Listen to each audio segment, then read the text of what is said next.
পবিত্র করলাম।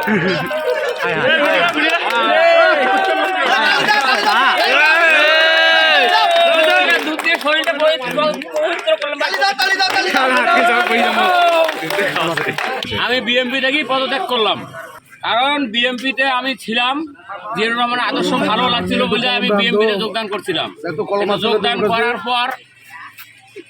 পর দেখি যে লোহানী পাড়া কিছু লোক যারা বিএমপি নেতৃত্ব দেয় এরা অনেক দুর্নীতির সঙ্গে জড়িত। এদের দুর্নীতিটা আমার গায়ে আসে, হাট বাজারে সবাই বলে, বাসায় বলে।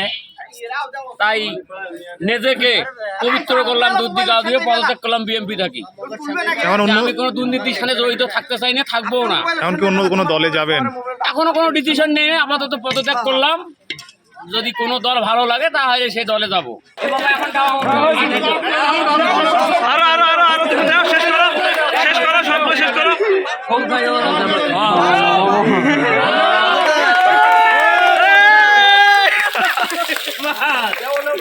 ভাই ভুল করিও কেউ খারাপ মাইসির সাথে থাকেন না, ভালো লোকের সাথে থাকেন।